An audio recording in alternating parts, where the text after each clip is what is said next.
In the suburbs of Atlanta, Keisha stood in the pouring rain clutching a small suitcase, watching the door slam shut behind her. Marcus's family had actually applauded when he threw her out of the house, calling her a burden and a freeloader. Her phone had been dead since morning, so she had no idea about the dozens of missed calls from a law office desperately trying to reach her. Keisha, a 34-year-old black nurse, thought she had nothing left except her meager salary and the grief of losing her mother. She had no clue that 3 weeks ago, her mother had passed away and left behind a secret will worth $255 million, the result of 30 years of brilliant real estate investments that no one knew about. Standing in the rain, desperate and alone, Keisha had no idea her entire life was about to change. How would she react when she discovered the truth? And what consequences would those who had just abandoned her face? Before we dive in, make sure to hit subscribe. You're in for a ride and you won't want to miss what happens next. Like this video if you believe karma is real, and comment with your location. Your engagement helps this story reach more people. Now, let's jump back into Keisha's journey. The fluorescent lights of Atlanta General Hospital buzzed overhead as Keisha Walker finished her 12-hour shift, her scrubs wrinkled and her feet aching in worn-out sneakers. At 34, she had been working as a nurse for 8 years, pouring her heart into caring for patients who reminded her of her own struggles. The clock on the break room wall showed 6:30 in the morning, and exhaustion weighed heavy on her shoulders. She grabbed her small purse from her locker, knowing that another long day awaited her at home, a home that never truly felt like hers. The 20-minute bus ride through Atlanta's morning traffic gave her time to think, though she wished it didn't. Marcus had been distant lately, barely acknowledging her presence when she returned from work. His mother, Patricia, and sister Brianna seemed to take pleasure in making snide comments about everything from her secondhand clothes to the simple meals she prepared. They lived in Marcus's childhood home, a modest 2-story house in the suburbs, where Keisha felt more like an unwelcome guest than a wife of 3 years. As she walked up the front steps, Keisha could hear voices from inside, animated, almost excited voices. She paused, her key halfway to the lock, catching fragments of conversation through the thin walls. "Finally get some peace," Patricia's voice carried, followed by Brianna's familiar laugh. "Never understood what Marcus saw in her anyway," came the response. Keisha's stomach dropped as she realized they were talking about her, and the tone suggested something was happening that she knew nothing about. She opened the door quietly, hoping to slip upstairs unnoticed, but the conversation in the living room stopped abruptly. Marcus appeared in the doorway, his expression cold and unfamiliar. Behind him, Patricia sat on the couch with her arms crossed, while Brianna perched on the armchair with an almost satisfied smile. The atmosphere felt charged, like the moments before a storm breaks. Keisha set down her purse slowly, sensing that this morning would be different from all the others. "We need to talk," Marcus said, his voice lacking any warmth. Patricia and Brianna exchanged glances, and Keisha noticed how they seemed prepared, as if this moment had been planned. The living room suddenly felt smaller, more cramped, with 3 pairs of eyes focused on her with varying degrees of hostility. She had worked all night saving lives, and now she faced what felt like a tribunal in her own home. "Keisha, this isn't working anymore," Marcus continued, his hands shoved deep in his pockets. "Mom's been struggling with her medical bills. Brianna needs help with her student loans. And honestly, we can't keep supporting someone who doesn't contribute enough." The words hit her like a physical blow, each syllable carefully chosen to wound. She thought about the extra shifts she had picked up, the grocery money she stretched to feed 4 people, the way she cleaned and cooked without complaint. Patricia leaned forward, her voice dripping with false concern. "It's nothing personal, dear, but you have to understand our position. This family has needs, and we've been carrying you for too long." Brianna nodded enthusiastically, adding, "Maybe it's time you stood on your own feet for once." The casual cruelty in their voices revealed how long they had been waiting for this moment, how they had discussed her worthlessness behind closed doors. Keisha felt her world tilting, the familiar walls of the house seeming to close in around her.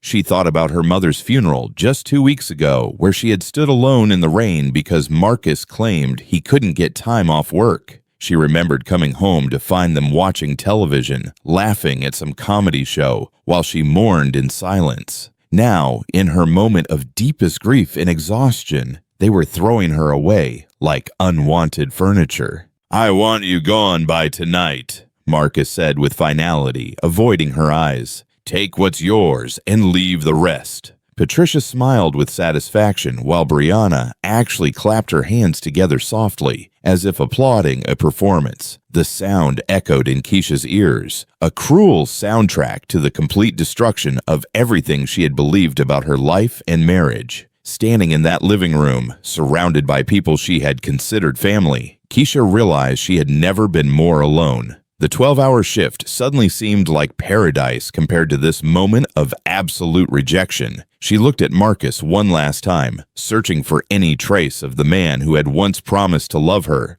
but found only a stranger wearing his face. Thunder rumbled overhead as Keisha packed her few belongings into the battered suitcase she had inherited from her mother.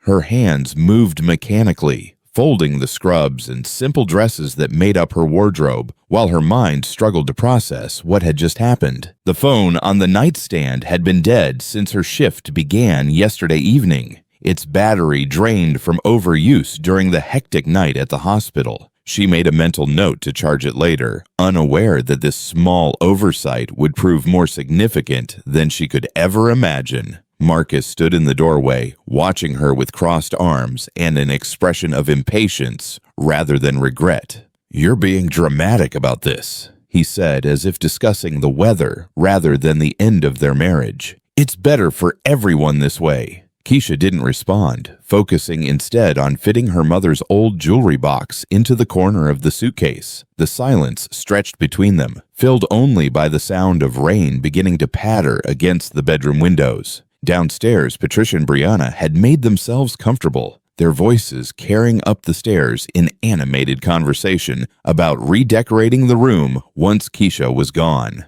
"Maybe we can turn it into a proper guest room," Brianna suggested cheerfully, as if the woman who had lived there for 3 years was already a distant memory. Patricia's laughter in response felt like another slap across Keisha's face, confirming that her removal had been anticipated and welcomed by the entire household. The rain intensified as Keisha descended the stairs one final time, her suitcase heavy in her hand.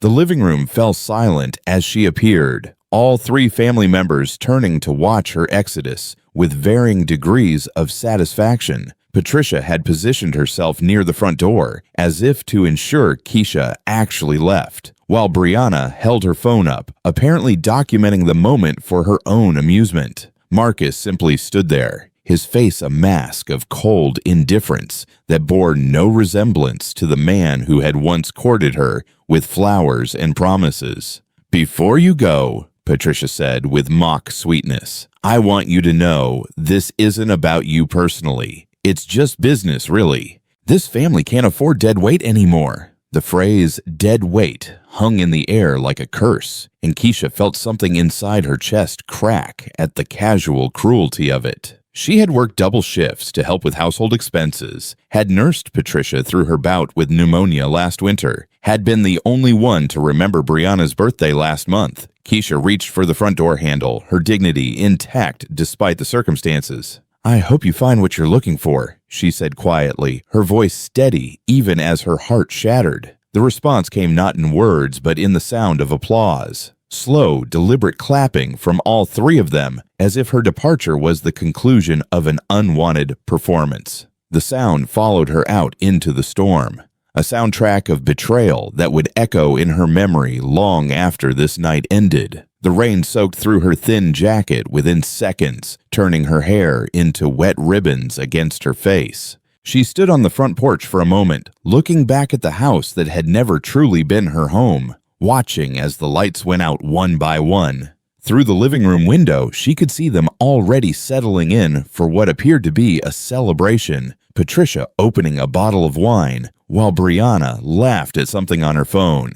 The image burned itself into her consciousness. 3 people toasting her absence like a victory. With nowhere else to go, Keisha began walking toward the bus stop, her suitcase wheels struggling against the wet pavement. The streetlights created pools of yellow light in the darkness, each one marking another step away from the life she had known. She thought about her mother's funeral, how she had stood alone in another rainstorm while the earth claimed the only person who had ever truly loved her. Now, just 2 weeks later, she found herself alone again, with nothing but the clothes on her back and a job that barely paid enough to survive. The bus shelter provided little protection from the driving rain, and Keisha sat on the cold metal bench, wondering how her life had unraveled so completely in such a short time. She reached for her phone instinctively, then remembered it was dead, just another small disaster in what had become the worst night of her life. Around her, the city continued its rhythm, indifferent to her pain, while she contemplated a future that seemed as dark and uncertain as the storm-filled sky above. Rita's small apartment welcomed Keisha with warmth that felt foreign after the cold rejection she had just experienced. Her fellow nurse had opened her door without hesitation, taking one look at the soaked woman with the suitcase and immediately ushering her inside. "Girl, what happened to you?" Rita asked, wrapping a towel around Keisha's shoulders while brewing coffee in her tiny kitchen. The kindness felt overwhelming after hours of cruelty, and Keisha found herself crying for the first time since leaving Marcus's house, the tears mixing relief with exhaustion. The next morning brought clarity along with sunlight streaming through Rita's curtains. Keisha plugged her phone into the charger, watching as the black screen slowly came to life. The device buzzed frantically as messages and notifications flooded in, but it was the call log that made her breath catch in her throat. 47 missed calls from an unknown number, all from something called Brown and Associates Law Firm. Her first instinct was panic, perhaps medical bills from her mother's final days or some legal complication she couldn't afford to handle. She stared at the number for several minutes before finding the courage to call back. A professional voice answered on the second ring. "Brown and Associates, this is James Brown speaking." Keisha's throat felt dry as she identified herself, explaining that she was returning their calls. The silence that followed stretched so long she wondered if the connection had been lost. "Ms. Walker," the lawyer finally said, his tone shifting to something that sounded almost reverent. "I've been trying to reach you for days. We need to discuss your mother's estate immediately." The word estate seemed laughable. Her mother had lived in a tiny rental apartment and worked as a janitor until arthritis forced her retirement. "I think there's been a mistake," Keisha said carefully, but James Brown's next words shattered her understanding of everything she thought she knew. "Ms. Walker, your mother left you an inheritance worth $255 million. The phone nearly slipped from her trembling hands as she asked him to repeat what he had said, certain she had misheard something so impossible. An hour later, Keisha sat in the law office's polished conference room, surrounded by documents that proved her mother's incredible secret. Rose Walker had quietly sold her small house 30 years ago and invested the money in what became a portfolio of exceptionally valuable properties throughout Atlanta and beyond. The shy, soft-spoken woman who cleaned office buildings at night had been a financial genius, carefully building wealth while living modestly to avoid attention or exploitation from those who might take advantage of her success. "Your mother was remarkably shrewd," James explained, sliding folder after folder across the mahogany table. "She reinvested profits, acquired properties in areas that later gentrified, and never touched the principal. She specifically instructed me to ensure you received everything, along with this letter." Keisha's hand shook as she opened the envelope, recognizing her mother's careful handwriting. The note was brief, but filled with love. "My darling Keisha, I kept this secret to protect you. Use this gift to build the life you deserve, and never let anyone make you feel small again." The magnitude of the revelation hit her like a physical force, and Keisha found herself hyperventilating in the leather chair. The lawyer's assistant brought water and tissues while James patiently explained trust funds, property management, and investment portfolios, concepts that seemed as foreign as another language. She thought about standing in the rain just hours ago, believing she had nothing left in the world, while actually being one of the wealthiest women in Georgia. The irony felt surreal, almost cruel in its timing.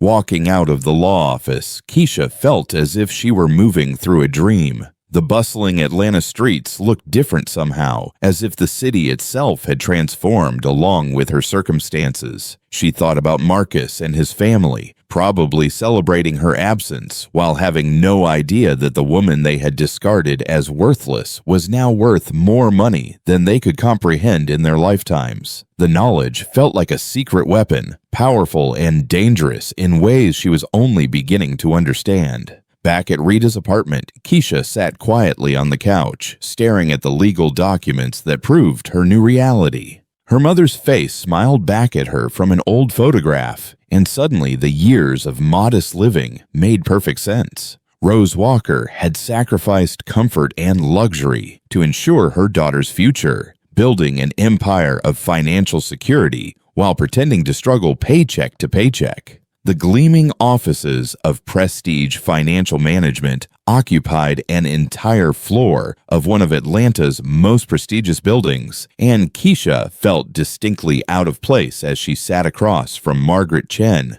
one of the city's top wealth management advisors. Her simple blouse and department store slacks seemed shabby against the backdrop of mahogany furniture and original artwork. But Margaret's professionalism never wavered as she outlined strategies for managing such an enormous inheritance. "The key is diversification," Margaret explained, her fingers dancing across a tablet that displayed charts and projections. "We'll maintain the real estate portfolio while expanding into securities, bonds, and international markets." Learning to navigate her new reality felt like mastering a foreign language, each financial term requiring careful explanation before Keisha could grasp its implications.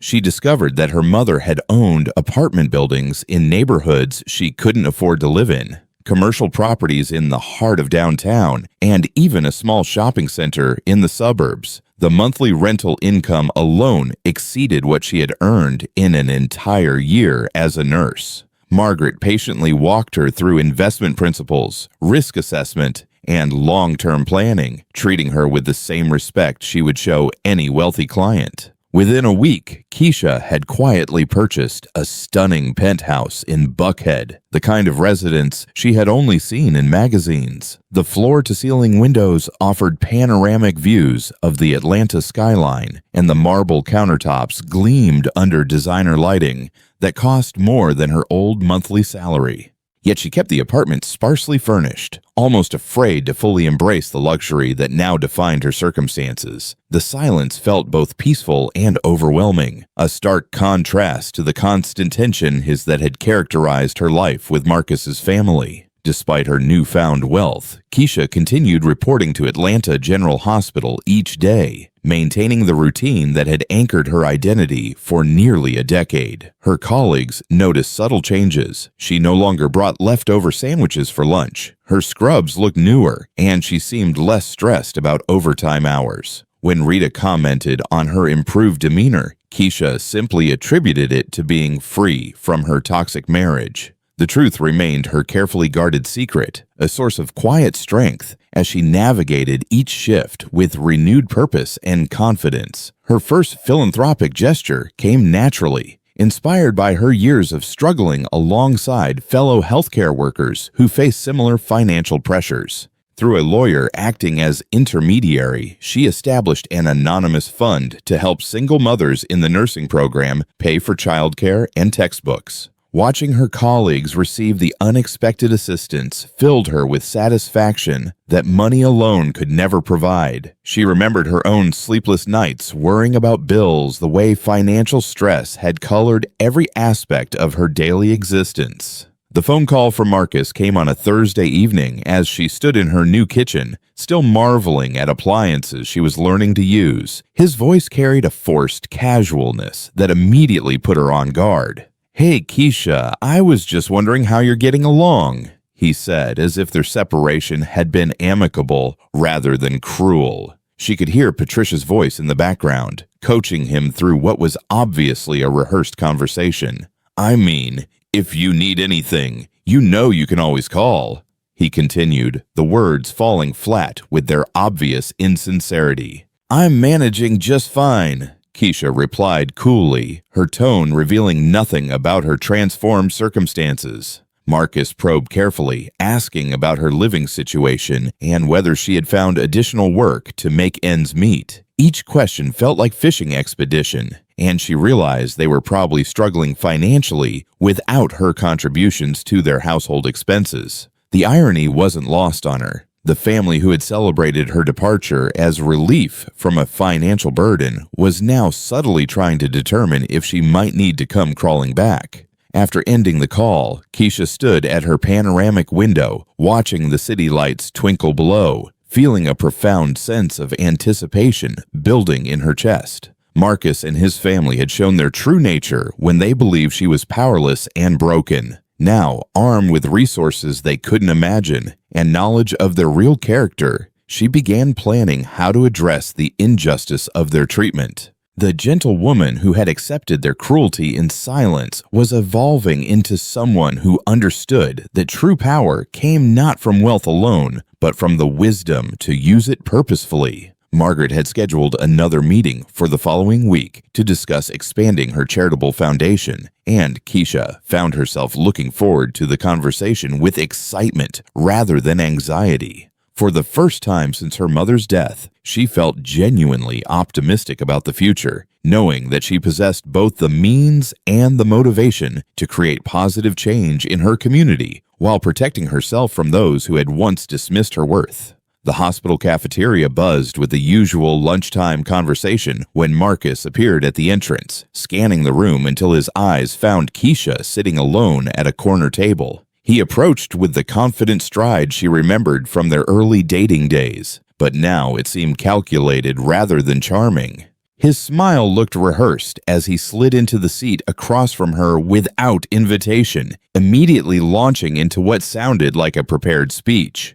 "I've been thinking about us a lot lately," he began, his voice carrying a warmth that had been absent during their final confrontation. "Maybe we were too hasty about the whole separation thing." Keisha continued eating her salad methodically, her expression neutral as she listened to his carefully crafted words. Marcus spoke about missing their conversations, about realizing how much she had contributed to the household, about wanting to work through their problems like mature adults. The performance might have been convincing if she hadn't witnessed his true character just weeks earlier. "The house feels different without you," he continued, leaning forward with what he probably thought was sincerity. "Mom and Brianna have been asking about you too. They feel terrible about how things ended." "How interesting," Keisha replied quietly, setting down her fork and meeting his gaze directly. "I seem to remember them applauding when you threw me out in the rain." Marcus's confident expression faltered slightly, but he quickly recovered, launching into explanations about stress and financial pressure,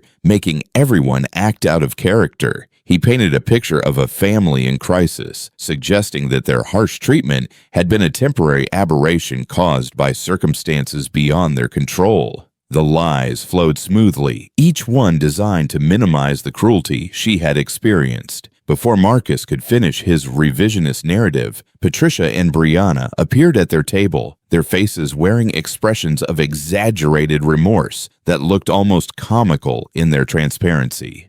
"Keisha, honey," Patricia gushed, placing a manicured hand over her heart. "We've felt so guilty about that night. You know how families can be when emotions run high." Brianna nodded enthusiastically, adding her own apologies about being overwhelmed by everything and not thinking clearly. Their sudden transformation from cruel tormentors to concerned family members was so dramatic it bordered on theatrical. The three of them had clearly coordinated their approach, taking turns to express regret while simultaneously probing about her current living situation. Patricia mentioned how expensive rent had become, while Brianna worried aloud about Keisha managing on just a nurse's salary. Marcus jumped in with offers of financial help, suggesting they could work out an arrangement that benefited everyone. Their concern felt as authentic as plastic flowers, beautiful from a distance, but obviously artificial upon closer inspection.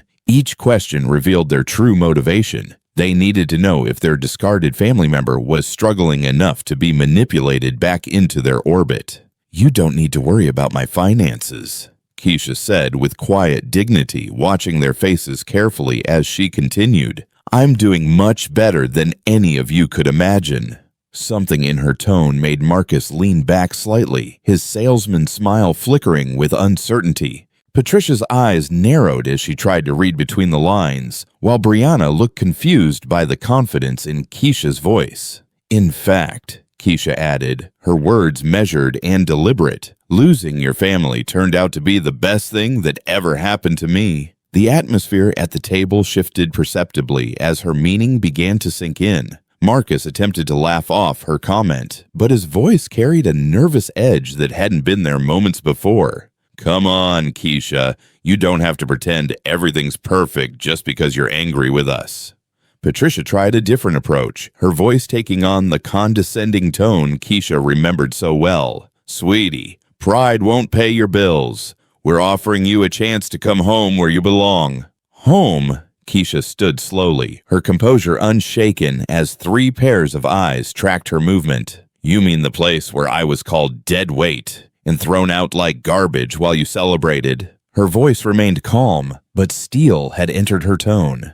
"The home where I worked double shifts to pay for groceries while being treated like an unwelcome charity case." Marcus started to interrupt, but she held up a hand that somehow commanded silence, despite her gentle demeanor. "I inherited $255 million from my mother," Keisha announced with quiet precision, watching their faces transform from confusion to shock to something approaching terror. "The woman you discarded as worthless is now worth more money than this entire family will see in 10 lifetimes. The silence that followed her revelation was deafening, broken only by the distant chatter of other hospital staff enjoying their lunch breaks. Patricia's mouth opened and closed soundlessly, while Brianna's eyes widened to comic proportions. Marcus looked as if someone had struck him with a physical blow. The resignation letter felt surprisingly liberating as Keisha placed it on her supervisor's desk, ending 8 years of dedicated service to Atlanta General Hospital. Her manager, Dr.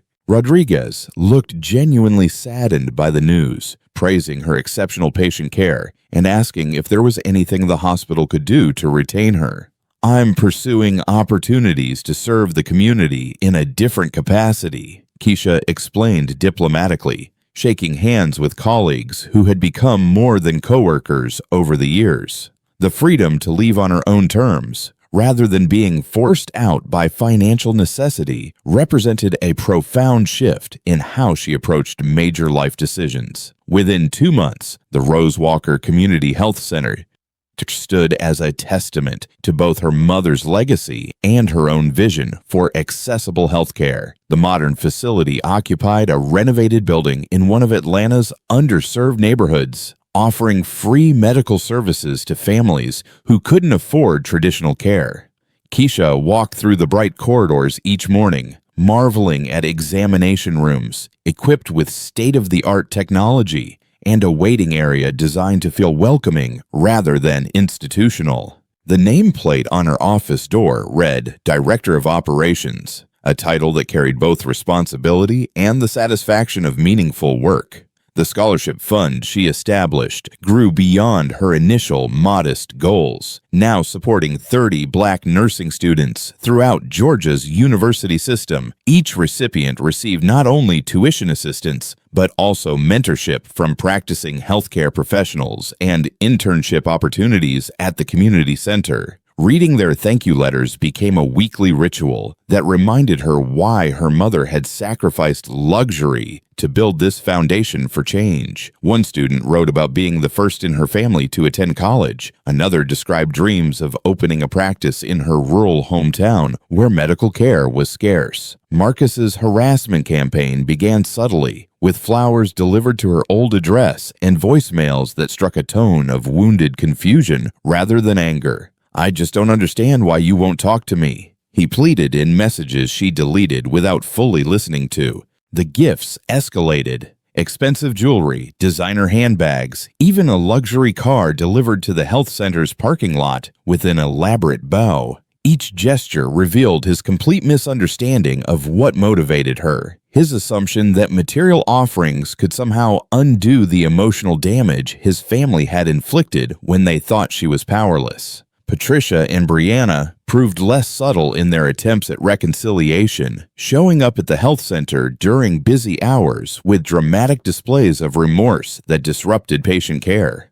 "We were wrong about you, honey," Patricia declared loudly in the waiting room, causing heads to turn and staff members to exchange concerned glances. Brianna followed with equally theatrical apologies, complete with tears that seemed summoned on command. Their performances might have been convincing if Keisha hadn't witnessed their genuine cruelty when they believed she had no recourse or resources to defend herself. The legal documents Margaret had prepared created an impenetrable barrier around Keisha's assets, protecting her from any claims Marcus might attempt to make based on their former marriage. "He can hire the best lawyers in Atlanta," Margaret explained during one of their weekly meetings, "but the prenuptial agreement he insisted on actually works in your favor now. He specifically waived any rights to future inheritance or earnings." The irony wasn't lost on either woman. Marcus had demanded the prenup to protect his family's modest assets from what he assumed would be Keisha's financial neediness. Evening brought peace to her Buckhead penthouse, where Keisha often stood at the floor-to-ceiling windows watching Atlanta's skyline transform from day to night. The solitude that had once felt lonely now provided sanctuary from the chaos of running a healthcare facility and managing investments worth hundreds of millions.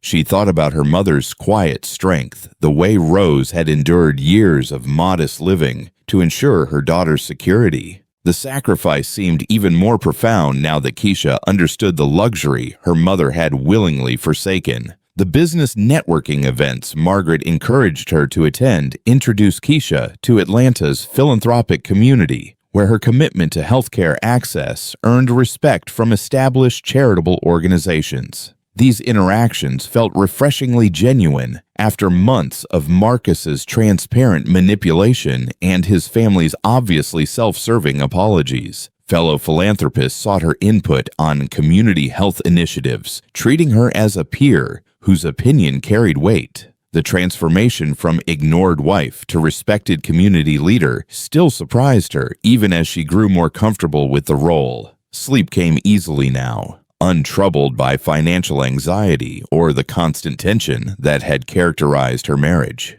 Keisha's dreams were filled with plans for expanding the health center's services, perhaps opening satellite locations in other underserved areas. The woman who had once worried about bus fare was now designing programs that would impact thousands of lives, using resources her mother had built through decades of patient investment and careful planning. 6 months after their confrontation at the hospital, news of Marcus's financial collapse reached Keisha through Rita, who had heard the gossip circulating among their former colleagues. The house in the suburbs had gone into foreclosure after Marcus defaulted on a second mortgage he had taken out to fund what neighbors described as increasingly desperate business ventures. His construction company, built on contracts secured through family connections, had crumbled when several major clients discovered his corner-cutting practices and sued for damages. Patricia's medical bills, which had been manageable when Keisha contributed to household expenses, now consumed what little remained of their dwindling resources. The irony struck Keisha as she reviewed architectural plans for the health center's expansion. The family who had discarded her as a financial burden was now experiencing genuine hardship, while she invested millions in community improvement. Brianna had been forced to drop out of graduate school when her student loan applications were rejected due to the family's deteriorating credit rating. The woman who had mocked Keisha's secondhand clothes now worked double shifts at a discount retail store, barely earning enough to help with Patricia's prescription medications. Their world had contracted dramatically while Keisha's had expanded beyond anything she could have imagined. Marcus's attempts to reach her intensified as his situation became more desperate, but now his messages carried panic rather than manipulation. Voice recordings left on her lawyer's answering service revealed the full extent of his collapse, with rambling explanations about misunderstood business practices and temporary setbacks that would soon resolve themselves. He still couldn't bring himself to acknowledge the cruelty of throwing her out during her time of grief, instead focusing on their shared history and his current need for assistance. The man who had once demanded she leave with nothing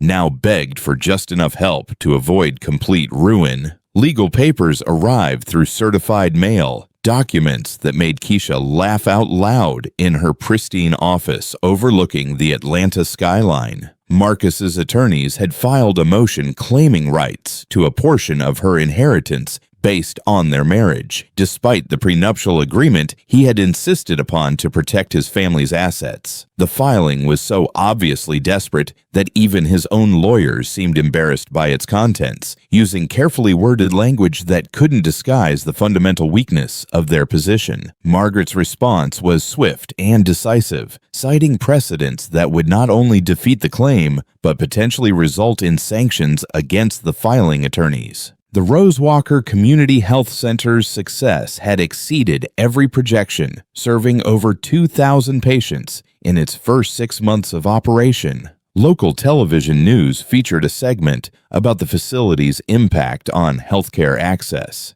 interviewing grateful families who described the center as a godsend in their neighborhood. Keisha watched herself on the evening broadcast, still surprised to see the confident woman speaking eloquently about community health initiatives. The shy nurse who had once apologized for taking up space had been replaced by someone who commanded respect through competence and genuine caring. Professional recognition came in the form of invitations to serve on hospital boards and healthcare policy committees, positions that would have been unimaginable during her previous life. The Georgia Association of Nurses presented her with their Humanitarian Award, citing her innovative approach to community health and her support for nursing education. Standing at the podium, accepting the honor, Keisha thought about her mother's sacrifice and the journey that had brought her to this moment of public acknowledgement. The applause from her peers felt warm and genuine, a stark contrast to the mocking clapping she had endured on that rainy night when Marcus's family celebrated her departure. Rita visited the health center regularly, marveling at how her former colleague had transformed both herself and the community around her.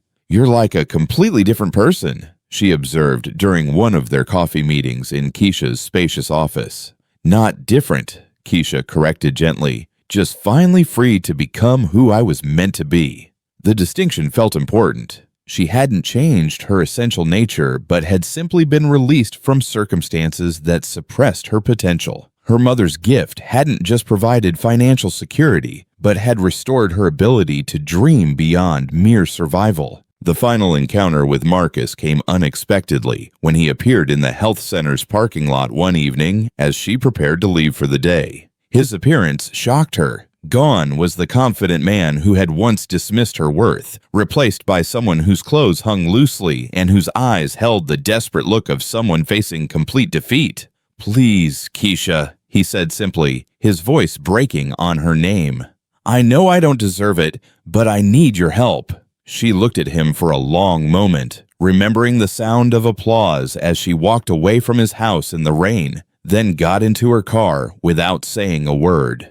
1 year after that fateful rainy night, Keisha stood before a crowd of 500 community members, city officials, and healthcare professionals gathered for the grand opening of the Rose Walker Medical Complex. The original health center had grown into a comprehensive facility featuring specialists, mental health services, and a state-of-the-art emergency clinic that served 3 surrounding neighborhoods. Her mother's name appeared in elegant bronze letters above the main entrance, a permanent reminder of the quiet woman whose sacrifices had made this transformation possible. As Mayor Williams handed her the ceremonial key, Keisha felt a profound sense of completion that had nothing to do with wealth and everything to do with purpose. The applause from the audience carried genuine warmth and gratitude, a sound that healed wounds she hadn't fully realized still existed. Among the faces in the crowd, she spotted Dr. Rodriguez from Atlanta General, several former patients whose lives had been touched by her care, and dozens of nursing students whose education her foundation had supported. Rita stood in the front row with tears streaming down her cheeks, holding a small bouquet of roses that matched those planted in the memorial garden behind the medical center. This ovation represented acknowledgement of her contributions rather than mockery of her departure, and the difference resonated deeply in her heart. David Thompson approached after the ceremony, his warm smile and confident handshake introducing him as the head of pediatric surgery at Emory University Hospital.